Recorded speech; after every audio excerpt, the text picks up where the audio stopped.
So I was just wondering, first of all, right when you returned from the Bay Area trip, what was kind of, step one, main focus in practice this week? What were you thinking? We got to get this tightened up. You know what? We got to get healthy first and foremost, and that's some of that's out of our control. Still waiting on Tony. Ryan Rapp's got a little hot spot that hopefully he's going to be able to play with it, and just getting banged up. But our guys' spirits are good. I know obviously I took some of the blame on that Stanford. I didn't think I prepared them well enough to know what was coming.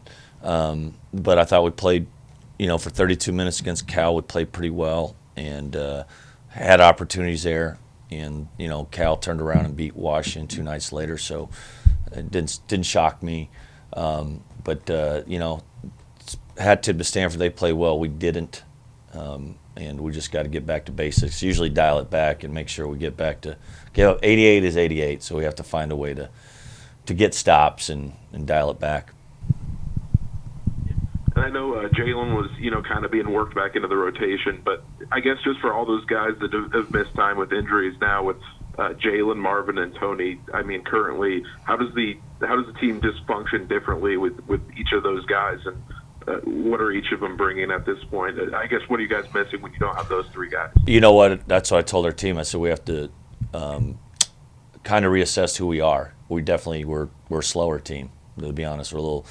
They gave us. We were quick and able to really extend defensively, pressure wise, and maintain a. We could play. You can play a lot harder. You got depth. I think we had 9. We had a good solid 9 guys, and the personality of that team with Noah, Jalen, Marvin, Tony. Tony makes you quick. We were just quick, and we were generating offense off our defense, and pretty good. So. I'd be lying if I said that doesn't affect us. As I said, getting back to really reining in our defense a little bit, trying to just be more. We got to be less risk averse on that side of the ball, and get back to where we can get some stops. Probably won't turn people over as much, and have to keep people really concentrated, keep them in front, and hopefully defensive rebound. I was just wondering, from the start of the season to now, is there a guy maybe who surprised you the most at this point? I mean, Tony would. Although I knew Tony had a track record, of average 20 a game, Division II. It's hard to average 20 at any level of college basketball. But just when he finally got his opportunity, he really took advantage of it. We missed him. I mean, he averaged 13 and 8 against the LA schools at home, and he was able to, he gave a good fight on Thursday and played about 9-10 minutes, and but he's not the same if he doesn't have his feet are pretty important to him, his quickness and length. I think he's done it. Ryan's had some moments just because he missed 3 months and he's planning on redshirting him, and he's helped us a little bit, and he's got a long ways to go. But that and Noah, another one that's just kind of steadily emerged as a consistent contributor, and just how he, like the game against Cal, he's just a confident guy and fearless. So he just needs to iron some things out. But he's been really. Anytime you get in production like that from a freshman in minutes, that's pretty exciting. And you talked about after a couple of the games in the Bay Area, when CJ's, even when he's not scoring, he's still impacting the game. So, what does he do best effort-wise, and from that kind of impact, even when he's not scoring the ball? You know what, when we can play, like I said, when we're quick and pressuring, he's a monster on forcing turnovers and getting steals, and it really locks us in. And then when he's engaged, he really defensive rebounds well. He goes after the ball. He just gives you confidence because he is coming at you on both sides of the ball. So he struggled against Stanford and he's a tough kid. I mean, he took a swift kick to his privates, and he stayed out there, and then came back in and took a charge. So I know a lot of guys that would have just tapped out and not kept fighting the fight, and to his credit, he didn't. He stayed in there and hung in there and kept trying to compete. At this point, is the lineup or rotation still kind of being tinkered with? And is there something you're looking for, maybe like position-wise, trying to fill a hole or find a find the right rotation? Obviously, it's really been the whole season since Jalen's injury. I don't know what the final result, but I doubt we'll have Jalen the rest of the way, so that we have to clear that up and just kind of work with that. But Marvin might be back in 3-4 weeks, so that's a little tricky. But we're just going to have to, I think, probably just tighten the rotation to about 7 guys that we think. I don't even know, we have some young bodies that really can't even play 30 minutes a game, but you're looking at 7 guys going into 200 minutes. Everyone have to average like 30 minutes a game. That's a challenge, but I think that's more.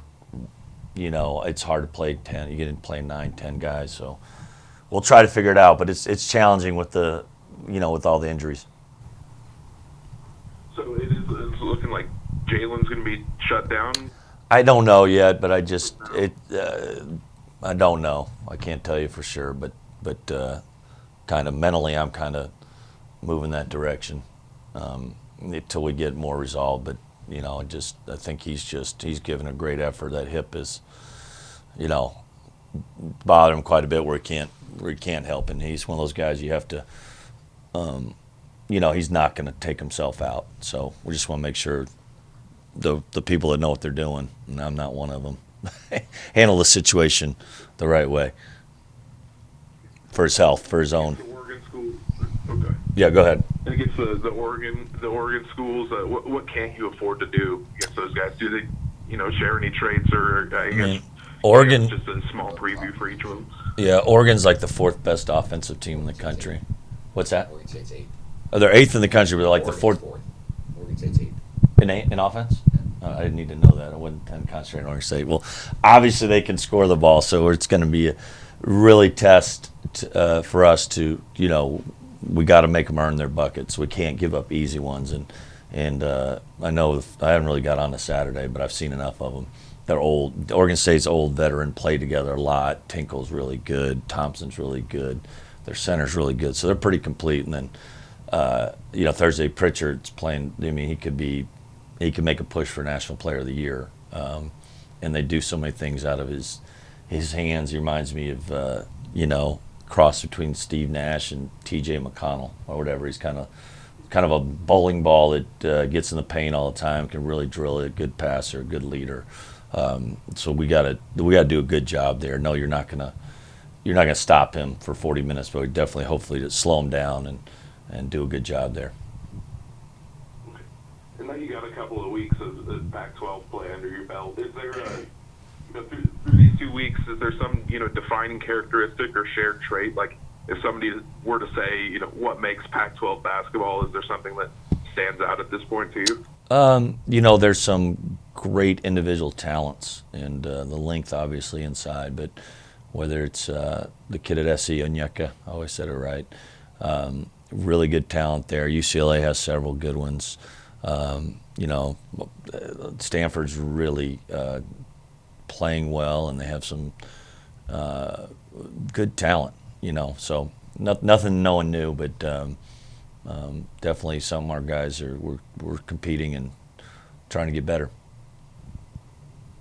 And that's all I got. Thank you. Okay. Just a couple quick things to build off that from the Evergreen. You talked about the talent, but Pritchard and Tinkle coming in. How do you see those matchups for either like CJ or Isaac trying to take those guys on, and what do you think that matchup looks like? Yeah, I think obviously Isaac being his first time around the Pac-12, but I know he has a familiarity with Peyton because they're both from the Portland area. Obviously Peyton's a little more experienced and had a lot of success, so it'll be a good challenge for him. And then Tinkle's obviously someone that is very similar in the sense that CJ, what he means to their team, and that'll be a good matchup. And he's played 4 years, and he's averaging 20 plus, and good player. But that'll be a good challenge for both our guys to play against two of the best players really in the country. And then you talked about the rotation a little bit, but did Duran's performance against Stanford influence his playing time in the future a little bit? I think so. I mean, a little bit is dependent on Tony, and it changes us, and we got to get Duran more reps defensively with the other group, so he's ready. But I think everyone can see what he brings. He is, like I said, that he's, if not our best, one of our best shooters. And we just kind of glut at that position, and trying to play 5 4 men's been a trick because I think they're all pretty good and they all bring something else. So I think there should be opportunities for them. And then just lastly, I know you haven't looked really into Saturday, but the Klay Thompson game, what does it mean to the program to even having him in the building and being able, if he talks to the team Friday, what that presence kind of? I think especially for our age group or our guys that grown up really watching Klay go from a young player in the NBA to this really established veteran all-star two-way player, and Klay's a very loyal guy and attributes lots of his success for his time spent here, and him to be able to come back and kind of what I want all these guys, whether they're NBA all-stars or they're accountants working downtown Pullman, that they have a home here, and this is kind of what we're talking about as far as guys with great attitudes, great work ethic. He hits both those, and guys that really want to be here. And I think that's what's always made him kind of unique, is that here's a guy that grew up and went to Santa Margarita High School in Southern California. His dad was a Laker, but he really took pride in being a Coug. Actually, I do have one other thing. What kind of interactions with Klay have you had, or have you had any that are kind of worth talking about? I don't know if they're worth talking about, but like I said, I tried to recruit him. He was a young. We recruited his older brother at St. Mary's, and then we tried to recruit Klay, and we didn't have as much success. And I was worried he's going to go with his brother to Pepperdine. And then I know a lot of like Mike Brown and I started coaching together as an assistant, and Steve Kerr I've known a long time, so I've kind of had some relationship going on there, watching practice, but nothing more. And then we went down after I got the job, and we went and watched him play, and Pat and I got a chance to meet with him and talk with him. But he's just a really humble guy, and I think what people's perception of him is actually, from all my experiences, that he's just a class act, and he's, like I said, he's really loyal to the Warriors, he's loyal to the Cougs, and I know he made those comments about he thought I'd be a good fit, and I think that was somewhat influenced from some of those assistants over there with the Warriors, but I'm really appreciative of it, and I couldn't be happier to be here. I mean, it's a great fit for me and my family, so I think everything he's done for us.